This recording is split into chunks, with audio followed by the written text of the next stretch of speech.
wa iyyakumullah. Kembali dan senantiasa terus kita bersyukur dan bersyukur agar Allah terus menambahkan nikmat kepada kita. Kita syukuri atas segala nikmat Allah untuk kita yang tidak dapat dihitung dan tak terhingga. Salawat dan salam kita seluruhnya untuk kekasih Allah, kekasih kita semua, Sayyidul Anbiya wal Mursalin, Rasulul Mustafa Muhammadin sallallahu alaihi wasallam. Ma'asyiral muslimin, hamba-hamba Allah yang kami muliakan, hari kiamat sudah diambang pintu. Kiamat pasti terjadi, seluruh makhluk pasti mati, alam semesta hilang. Makhluk yang paling terakhir dibunuh oleh Allah adalah iblis. Seluruh malaikat telah dimatikan, yang tersisa hanyalah malaikat maut dan iblis. Maka Allah berfirman, hai iblis, hari ini janji telah ditepati. Engkau adalah makhlukku yang paling terakhir yang akan dicabut nyawanya oleh malaikat pencabut nyawa, malaikat maut. Iblis melolong, menjerit kesakitan, sakaratul maut. Iblis, kata Rasulullah, menggema sampai ke arasy Allah. Kematian iblis adalah akhir daripada keberadaan makhluk yang ada. Sisa satu lagi, malaikat maut pun dibunuh oleh Allah Subhanahu wa ta'ala, habis. Kemudian selama 40, kata Rasulullah, Allah biarkan alam semesta ini senyap, kosong, sunyi, sepi selama 40. Abdullah ibnu Abbas mengatakan, kami tidak tahu itu 40 hari, 40 bulan, atau 40 tahun, atau bagaimana. Hanya Rasulullah mengatakan selama 40 Allah biarkan alam semesta ini sepi, sunyi, tidak ada apa-apa. Bumi sudah hilang, langit sudah hilang, bintang-bintang, galaksi, apapun yang ada sudah lenyap seluruhnya. Hanyalah Al-Wahidul Ahad yang tetap, yang wujud. Kullu man 'alaiha fan. Seluruh yang ada di alam semesta menjadi fana, hilang. Wa yabqa wajhu rabbika dzil jalali wal ikram. Tinggal satu saja, dialah sang pencipta alam semesta. Kemudian dengan kun fayakun, Allah ciptakan kembali semuanya, tetapi sudah berbeda. Yauma tubaddalul ardu ghairal ardi was samawat. Pada hari itu Allah sudah ciptakan lagi bumi, tapi bukan lagi bumi yang sekarang ini. Allah ciptakan kembali langit, tapi bukan lagi langit yang sekarang ini. Semuanya yang masa lalu telah dibinasakan, yang sekarang adalah baru. Bumi yang nanti datar, bukan bulat. Sampai di mana ujungnya, dari mana startnya, tidak ada yang tahu. Rasulullah mengatakan bagaikan tikar yang maha luas bumi nanti. Dan bumi itu disebut dengan Ardul Mahsyar. Ini hamparan Ardul Mahsyar yang luas. Sementara ini adalah tanah di mana manusia-manusia di dalamnya ada. Datanglah hujan. Rasulullah bersabda, datanglah hujan, turun dari langit, membasahi bumi di mana ada manusia ditanam di dalamnya. Manusia pun bermunculan seperti cendawan yang tumbuh di musim hujan, kata Rasulullah. Bermunculan dari liang lahatnya, tetapi sudah sama baya dan usianya. Usianya sama muda semua, dan tidak ada yang berkhitan satupun. Laki-laki, wanita, tidak ada yang memakai pakaian satupun. Telanjang bulat muncul, dan mereka sebaik muncul langsung tahu kemana harus mereka pergi. Langsung seluruhnya tahu kemana mereka harusnya pergi. Kaum muslimin yang kami muliakan, mereka seluruhnya menuju ke hamparan padang mahsyar, seluruhnya. Tetapi keadaan mereka ketika itu sudah beda-beda.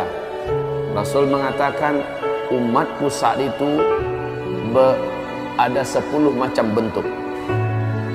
Dan Nabi berkata kepada Mu'adz bin Jabal, bentuk-bentuk umat Nabi ini memprihatinkan dan sangat menyedihkan, tergantung kepada seperti apa amalnya dulu ketika di dunia. Ada yang dibangkitkan lidahnya panjang menjulur sampai ke lututnya, sementara dari mulutnya dan dari air liurnya mengeluarkan bau yang sangat dibenci oleh seluruh orang yang ada di padang mahsyar. Dan mereka kelompoknya yang lidah menjulur semua.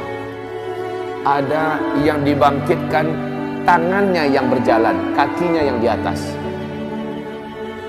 Seluruhnya satu kelompok itu seperti itu seluruhnya. Ada yang dibangkitkan sementara dia disuruh memakai kain ter yang menggelegak atau pelangkin. Aspal yang menggelegak, disuruh memakai jubah yang dari aspal menggelegak. Bayangkan tersiksanya dia, sementara dia terus berjalan menuju padang mahsyar. Perjalanan ke padang mahsyar sangatlah jauh. Tidak ada air, tidak ada orang menjual apa-apa, tidak ada warung, tidak ada pohon, tidak ada jurang, tidak ada lembah, tidak ada tempat duduk. Dataran yang tandus dan luas menuju ke padang mahsyar. Yauma yakhrujuna minal ajdasi ka'annahum sira'a.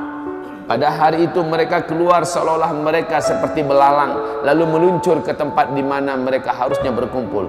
Seluruh mereka tahu, Pak, kemana mereka harus pergi. Dalam kepenatan dan kelelahan itu, sampailah mereka di padang mahsyar. Maka dimulailah acara padang mahsyar setelah waktu yang cukup lama. Kepanasan, tidak ada malam, panjang panasnya. Siangnya tidak ada malam, tidak ada sore. Matahari ketika itu, kata Rasulullah sallallahu alaihi wasallam, hanya ala qadri mailin, hanya 1 mil di atas kepala. Macam nak menggelegak kepala setiap orang yang ada di padang mahsyar. Saat itu manusia-manusia, jin-jin yang pernah hidup di dunia, setan-setan yang ada sudah saling melihat. Dan seluruhnya satu umur, satu baya. Telanjang bulan. Bunda Aisyah bertanya kepada Rasulullah, "Ya Rasulullah, telanjang bulan, apakah tidak sibuk orang melihat aurat orang lain ya Rasulullah? Laki-laki melihat aurat wanita, wanita melihat aurat laki-laki." Apa kata Rasulullah? Al-amru yawma idzin ashad min ayyanzura ba'duhum aurata ba'd.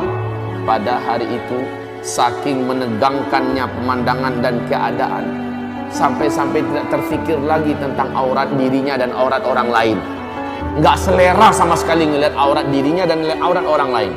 Pada hari itu al-amru yawma idzin ashad min ayyanzura ba'duhum aurata ba'd. Hai Aisyah, seseorang tidak ada lagi selera syahwatnya kepada orang lain. Yang ada adalah masing-masing likulli imri'in minhum yawma idzin sya'nu yughni. Pada hari itu setiap orang sibuk memikirkan dirinya sendiri.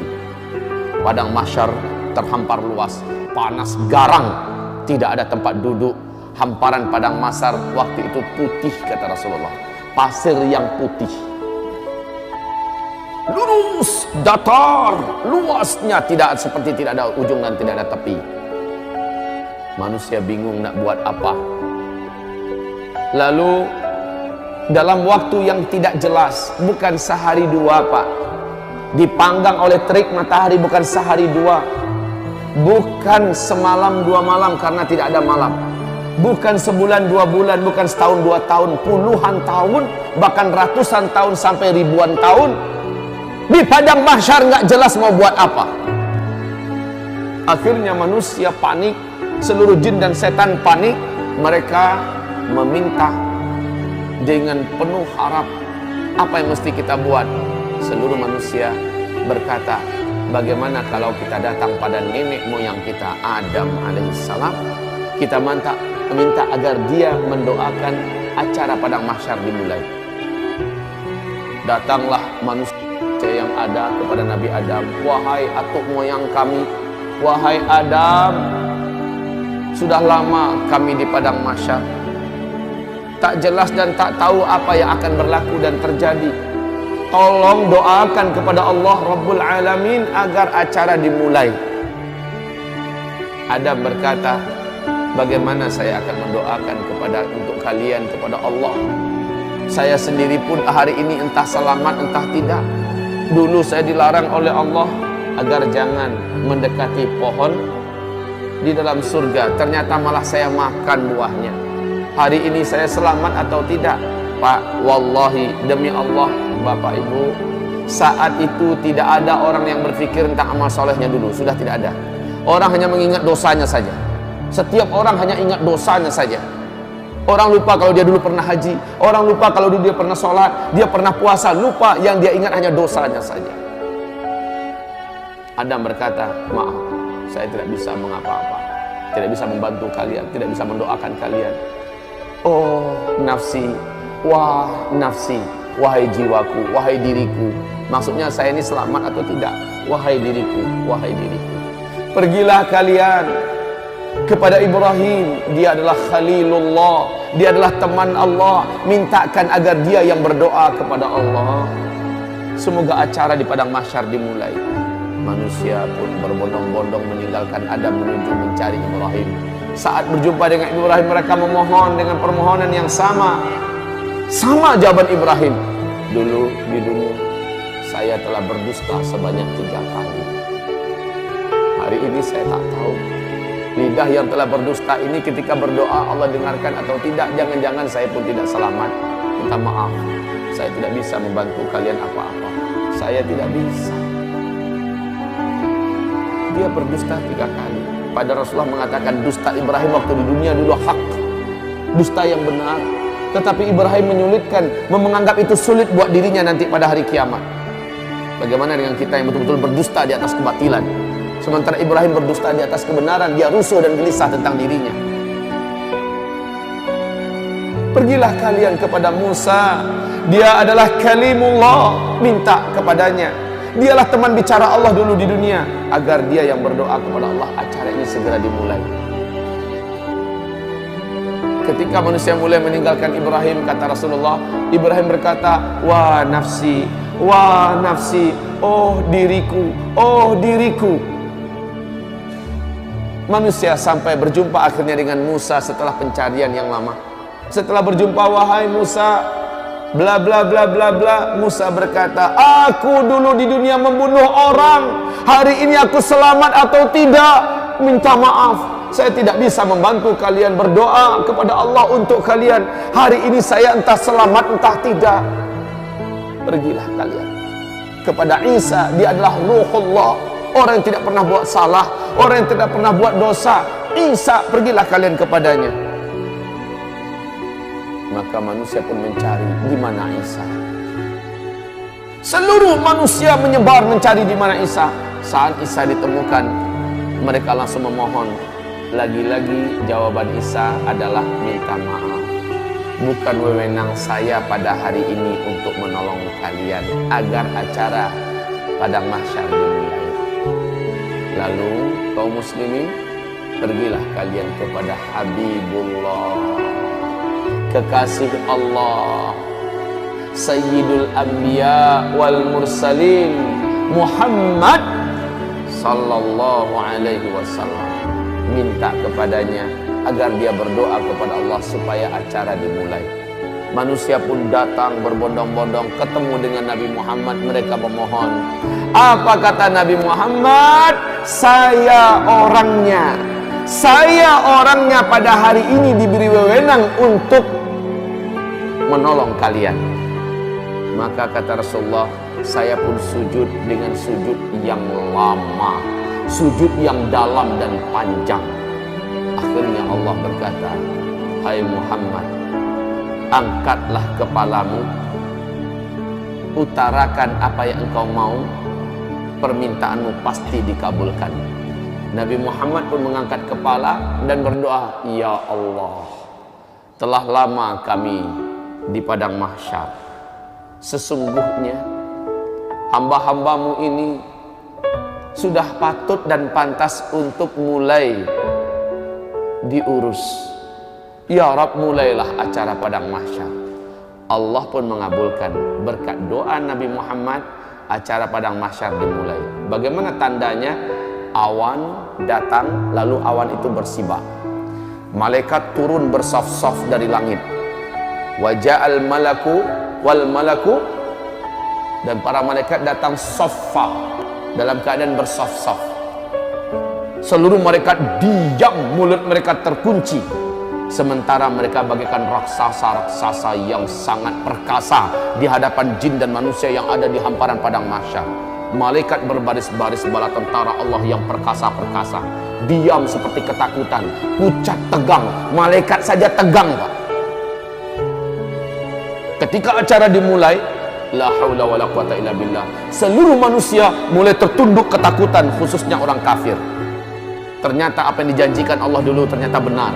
Akhirat ada, ternyata benar, padang mahsyar ada, dan ini acara akan dimulai. Kaum muslimin yang kami muliakan,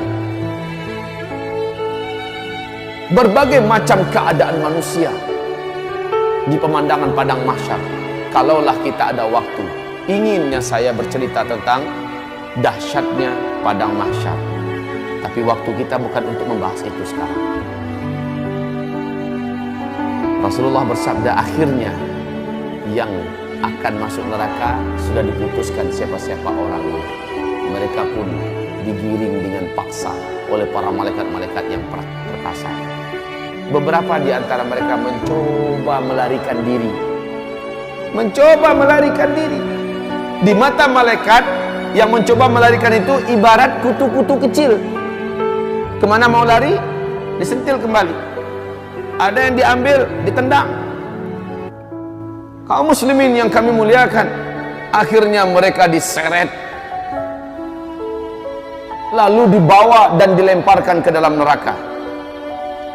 Sementara orang-orang beriman dan orang munafik mengalami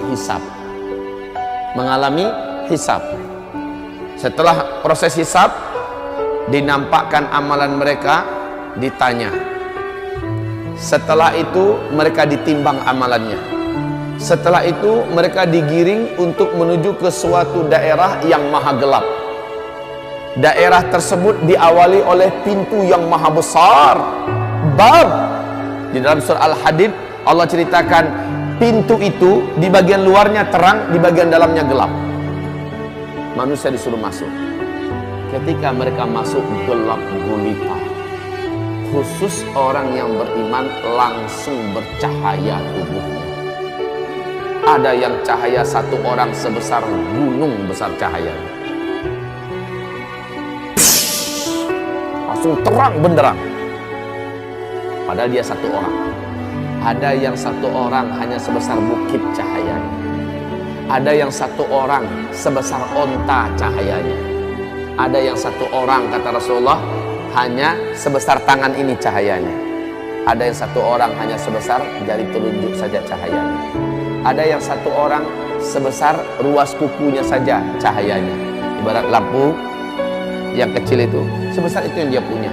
Di kegelapan itu dia mengandalkan cahaya yang dia punya. Orang munafik tidak ada bercahaya sedikit pun dalam kegelapan. Orang yang bercahaya dapat berjalan dengan cepat menuju ke titian, menuju ke sirat yang membentang antara padang mahsyar dengan ujung daripada ngangaan neraka jahanam yang menuju ke pintu surga sana. Mereka meniti. Kata Rasulullah, luasnya ngangaan neraka jahanam itu, ngangaan tahu sih? Lubang.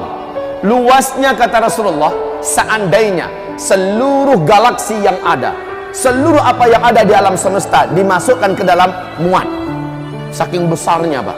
Bayangkan jauhnya titian yang harus ditempuh. Sementara di bawahnya, kalau ada yang terjatuh, kata Rasulullah, 70 tahun lamanya melayang di apa? Baru nyampe di dasar. 70 tahun lamanya. Kaum muslimin yang kami muliakan, hamparan yang ada tergantung pada amal orang.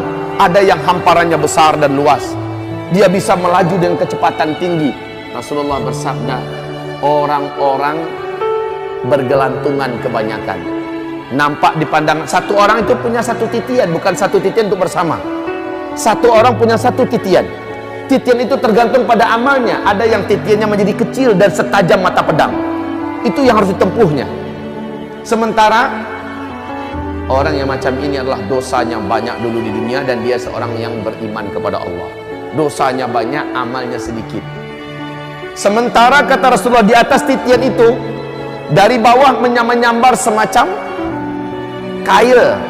kail dari api, menyambar.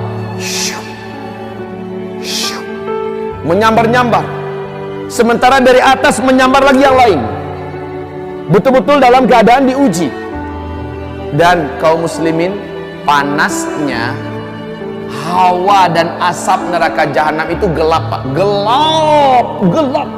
Kata Rasulullah, sepanas-panas api yang Allah ciptakan adalah api neraka. Api yang paling panas itu berwarna hitam gelap.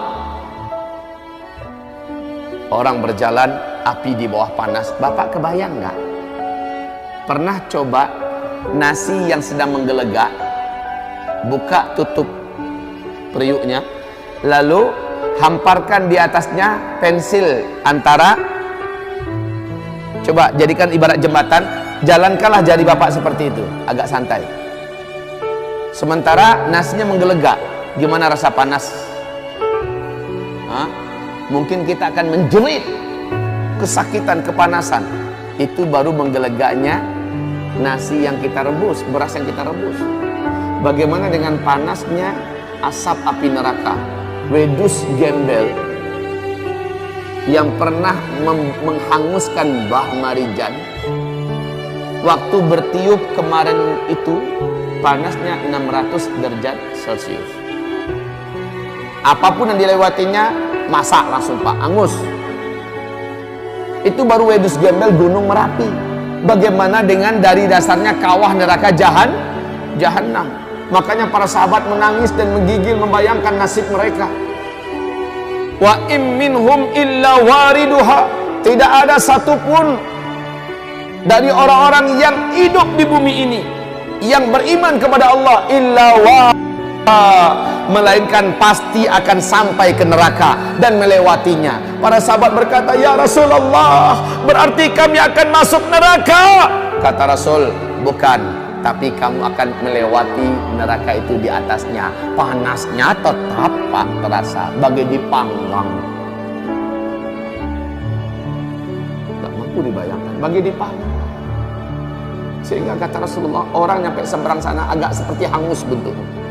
Orang nyampe seberang sana, yang selamat nyampe seberang, agak seperti hangus. Ya Allah, siapakah yang paling beruntung? Yang paling cepat melaju di atasnya. Dari awal titian ini ke ujung sana, kal barqil khatif, seperti kilat yang menyambar. Seperti kilat yang menyambar.